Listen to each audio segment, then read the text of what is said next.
Reka tubashimire kandi tubaha ikaze mu dukurikira mu makuru n'ibiganiro tubagezeho gatanu kuri gatanu n'amakuru batandukanye agenda yibanda ku ngingo z'ingenzi zitandukanye. Amakuru kandi by'umwihariko yibanda ku yarimo aravugwa hano mu karere k'ibiyaga bigari. Mu dukurikira rero muri hirya no hino hatandukanye tubahaye ikaze mu makuru yacu kandi twizere ko mumeze neza. Twihuse cyane rero reka tunyarukire mu Burundi haba ariho duhera amakuru yacu mu gihe rero perezida w'ishyaka ritavugwa rumwe ishyaka riri ku butegetsi CNL agatorwa asa nyine yongeraga ngo kubura umutwe kugira ngo habashe kuba yakemura ibibazo biri mu ishyaka rye ngo yaje kuba yabuzwa uburenganzira. Mu yandi makuru kandi akomeje kugenda hatangazwa muri Repubulika Iharanira Demokarasi ya Kongo ariho tuyakomereje mu gihe rero urugamba ruhuza igisirikare cya Kongo FARDC ndetse n'abafatanyabikorwa bacyo harimo ingabo z'u Burundi, ingabo za MONUSCO, ingabo za SADC, imitwe yihurije mu cyo yise Wazalendo, umutwe wa FDLR mu rugamba rero bahanganyemo n'umutwe wa M23 mu bice bitandukanye by'iki gihugu. Imirwano ikomeje ubu noneho rero FARDC cyangwa se igisirikare cya Kongo FARDC cyarashinja umutwe wa M23 ngo kuba warashe ibisasu bigera ku 10 ku basirikare ba Repubulika Iharanira Demokarasi ya Kongo FARDC. Mu yandi makuru kandi akomeje kugenda hatangazwa ubu Repubulika Iharanira Demokarasi ya Kongo irashinja igisirikare cya Uganda ngo kuba cyagabye ibitero muri iki gihugu ndetse ngo kikaza kwica abasivile b'abanyekongo. Twihuze cyane mu kanya gato yani mu makuru ku buryo urambuye. Twihuze cyane rero mu makuru yacu ku buryo burambuye, reka tuyahere mu Burundi mu gihe rero perezida w'ishyaka ritavuga rumwe n'ishyaka riri ku butegetsi CNDD-FDD aribyo CNL riyobowe na agatorwa asa bivugwa ko ngo yongeye kuba yazamura igitekerezo cyo kuba hakemurwa ibibazo biri mu ishyaka rye nyine ngo yaje kwimwa uburenganzira na ministeri y'u Burundi nkuko bikomeje kugenda na ministeri nkuko bikomeje kugenda bitangazwa rero nkuko amakuru akomeje kugenda habishyira hagaragara nyuma yuko mu misi ishize ishyaka rya CNL ryobowe na agatorwa asa hajemo umwuka utari mwiza, bikavuga ko rero ngo biragirwamo uruhare n'ishyaka riri ku butegetsi mu rwego ngo rwo kuburabuza ubuyobozi bw'iri shyaka ritavuga rumwe nyine n'ishyaka rya CNDD-FDD ariryo CNL. Ubu rero biravuga ko rero uyu muyobozi waryo cyangwa se perezida waryo agatorwa asa ubwo yongeraga gushaka uburyo ibibazo biri muri iri shyaka byakemurwa ngo nta burenganzira yaje guhabwa nkuko bikomeje kugenda bitangazwa mu makuru atandukanye. Kuri uyu wa 26 Gashyantare umwaka w'2024 agatorwa asa washinze iri shyaka yohereje ibaruwa minisitiri w'ubutegetsi bw'igihugu u Burundi hamumenyesha ko ategura kongere idasanzwe kugira ngo hakemurwe ibibazo byose bikomeje kugaragara n'ishyaka CNL riyobowe na agatorwa asa nkuko amakuru yakomeje kugenda abishyira ahagaragara. Bivugwa ko hashize iminsi mikeya cyane minisitiri nyine ngo yasubije ko ngo ibibazo byose CNL ngo yaba ifite byahagaritswe mu bice bitandukanye byose by'igihugu nkuko rero amakuru yakomeje kugenda abitangaza. Ni mu gihe mu kwezi k'Ukuboza umwaka w'2023 perezida w'iki gihugu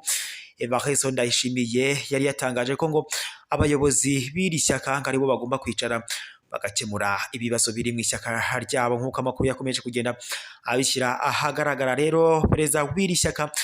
agatorwa asa yerekana ko ngo kongere cyangwa se yagerageje kwerekana ko iyi kongere ariyo yonyine aribwo buryo bwonyine ngo bushoboka kugira ngo ibibazo biri muri iri shyaka rya CNL bibashe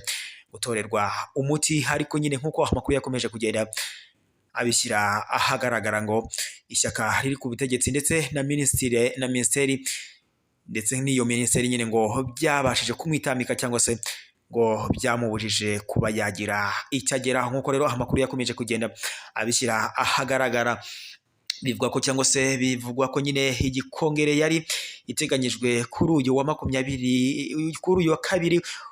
kwezi kwa gatatu umwaka w'2024 ku cyicaro cy'iyi ntara nkuko byakomeje kugenda ku cyicaro cy'iri shyaka mu karere ka Ngagara mu mujyi cyangwa se mu majyaruguru y'umujyi w'ubucuruzi wa Bujumbura nkuko byakomeje kandi kugenda bishyirwa ahagaragara. mwibaruwa nyine iri shyaka rya CNL ngo ryaje kwandika harimo amagambo avuga ko cyangwa se habwira abayobozi ko ko abayobozi ba CNL mu nzego zibanze babasabye ko mu nama nyine yariyo abashinga amateka ndetse ngo bakaba bari bagaragaje bashingiye ku cyifuzo cya perezida yari yavuze ko nyine cyangwa se perezida yari yabasabye ko ngo iyi kongere hariyo yonyine cyangwa se hariyo nzira ibibazo byanyuzwamo kugira ngo hariyo nzira yonyine yanyuzwamo ibibazo kugira ngo bibashe kuba byakemuka. Ibibazo byose bigaragara muri iri shyaka rya CNL nk'uko byakomeje kugenda bitangazwa mu makuru yagiye akomeza kugenda atangazwa. Bivugwa ko muri Nyakanga perezida w'iri shyaka rya CNL Agathon Rwasa ngo yaje kwirukana abantu abagera ku 10 muri iri shyaka, kandi nk'uko byakomeje n'ubundi kugenda bitangazwa nyuma yaho mu mwaka wa 2023 muri Kamena ngo Agathon Rwasa bivuga ko n'ubundi yaje kwirukana abantu bagera kuri 11 ngo batavuga rumwe nawe abashinja amakosa atandukanye. Nk'uko rero abakomeza gukurikiranira ibya politike hafi bakomeza kwibaza icyatumye uyu ese nyine ni igiki gishobora gukorwa cyangwa se batavuga rumwe n'ubutegetsi cyangwa se abatavuga rumwe n'iri shyaka rya CNL by'umwihariko abari ku butegetsi, ese kuki batari kwemerera iri shyaka rya CNL kuba ryakemura ibibazo bafite mu ishyaka ryabo, cyangwa se hari amakuru y'ibanga yabagaragaza ko iri shyaka riri ku butegetsi rya CNDD-FDD ryihishe inyuma mu bibazo bikomeje kugaragara muri iri shyaka ritavugwa rumwe na CNDD-FDD ariryo CNL. Abakurikiranira hafi rero ibya politike cyangwa se abasesengura ibya politike ntabwo bibaza impamvu iyi minisiteri idashaka ko cyangwa se doko itari kwemerera ko iri shyaka ryaterana rigakemura ibibazo rifite mu ishyaka ryabo cyangwa se mu buyobozi bwaryo. Dukomeje kandi mu makuru akomeje kugenda atangazwa, reka tunyarukire muri Repubulika Iharanira Demokarasi ya Kongo, haba ariho dukomereza amakuru yacu, mu gihe kandi urugamba ruhuza igisirikare cya Kongo FARDC n'umutwe wa M23 mu bice bitandukanye bya Repubulika Iharanira Demokarasi ya Kongo kandi bikakomeza kugenda bigwamo abaturage b'abanyekongo ndetse n'abasirikare haba abo ku mpande za FARDC ndetse umutwe wa M23. Ubu noneho rero igisirikare cya Kongo FARDC cyatangaje ko ngo M23 yaje ko kurasa ibisasu bigera ku 10 mu gace ka Sake, ubwo nyine ngo harimo harakorerwayo urugendo n'abakuru b'ibihugu bifite n'abakuru b'ingabo z'ibihugu byohereje ingabo muri Repubulika Iharanira Demokarasi ya Kongo guhangana n'umutwe wa M23. Ubwo rero nk'uko amakuru akomeje kugenda abishyira ahagaragara, igisirikare cya Repubulika Iharanira Demokarasi ya Kongo FARDC kirashinja umutwe wa M23 kurasa ibisasu bigera ku 10 mu mujyi wa Sake mu rwego rwo kubuza ngo abakuru b'ingabo z'ibihugu bifite abasirikare muri Repubulika Iharanira Demokarasi ya Kongo cyangwa se ibihugu byohereje ingabo muri Repubulika Iharanira Demokarasi ya Kongo. Nk'uko amakuru yakomeje kugenda abishyira ahagaragara ku itariki ya mbere Werurwe mu mwaka wa 2023 nibwo amakuru yakomeje kugenda ashyirwa ahagaragara ko abagaba bakuru b'ingabo z'ibihugu byohereje abasirikare muri Repubulika Iharanira Demokarasi ya Kongo harimo Burundi, harimo na Tanzania, Malawi ndetse na Malawi. Biravuga ko nyine ngo bari bagiriye uruzinduko cyangwa se urugendo muri Repubulika Iharanira Demokarasi ya Kongo kugira ngo bagirane ibiganiro igisirikare cya Kongo FARDC cyangwa se n'abayobozi b'igisirikare cya Kongo FARDC kugira ngo bashake amahoro arambye ndetse n'icyakorwa ngo nyine ku mirwano ikomeje guhuza umutwe wa M23 ndetse n'iki gisirikare cya Kongo FARDC. Nk'uko rero amakuru yakomeje kugenda abishyira ahagaragara, amakuru yashyizwe ahagaragara n'umuvugizi wa FARDC General Major Sylvain Ekenge yatangaje ko mbere y'uko ngo haba basirikare bagera mu duce M23 nyine ngo yigaruriye ngo yaje kubarasaho ibisasu birenga ngo 10 ngo byageraga nyine kuri 5 mu rwego ngo rwo kubuza ngo izi ngabo ngo kuba zagera muri utwo duce mu 23 igenzura. Nk'uko kandi amakuru yakomeje kugenda abishyira ahagaragara, mugenzi wenyine cyangwa se uwunganira cyangwa se uwungirije umuvugizi wa FARDC nyine muri Kivu y'Amajyaruguru, Lieutenant Colonel Guillaume Njike Kayiko, we yakomeje kugenda hatangaza ko ngo ibisasu byarashwe ngo bibarirwa hamwe 10 ariko ngo ntawe byigeze bikomeretsa kandi ngo ntago byigeze ngo bibuza aba basirikare kujya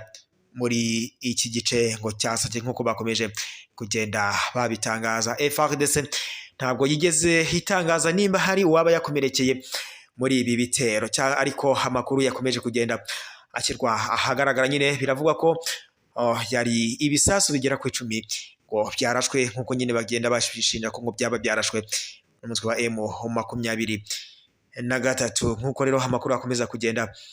abishyira ahagaragara, ababagaba bakuru b'ingabo z'ibihugu nyine byohereje abasirikare muri Repubulika Iharanira Demokarasi ya Kongo bakaba bari bagereye uruzinduko muri Repubulika Iharanira Demokarasi ya Kongo, by'umwihariko bakaba bari bagiranye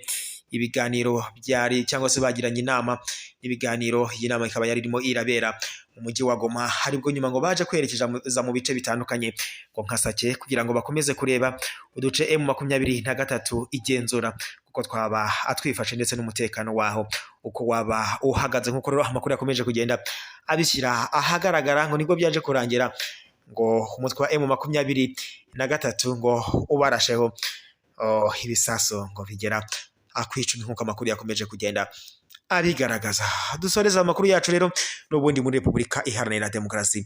ya Kongo. Ubu noneho amakuru akomeje kuvuga muri Repubulika avugwa n'ubundi muri Repubulika Iharanira Demokarasi ya Kongo. Ubu noneho ngo Kongo irashinja cyangwa se iravuga ko ngo ingabo za Uganda ngo zaba zarashe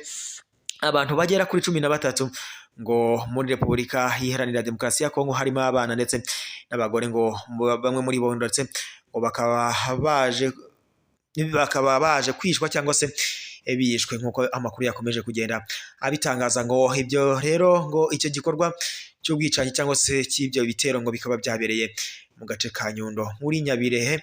ngo hafi ya Kaseke, nk'uko amakuru yakomeje kugenda abitangaza. Nk'uko kandi amakuru yakomeje kugenda abishyira ahagaragara, nyine ngo izi ngabo ngo za Uganda ngo zaje kugaba ibitero muri Repubulika Iharanira Demokarasi ya Kongo. Si ibyo gusa kuko kandi no mu gihe bishyizwe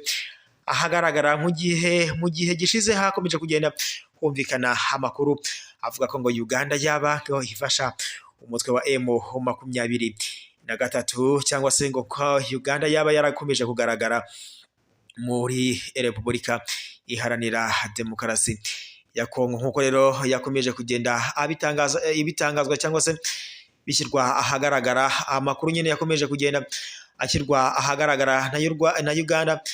yatangaje ko nyine ngo abasirikare baba bari muri Repubulika Iharanira Demokarasi ya Kongo ngari aboherejweyo mu rwego rwo guhangana n'umutwe wa ADF ngo wakunze kubuza umutekano igihugu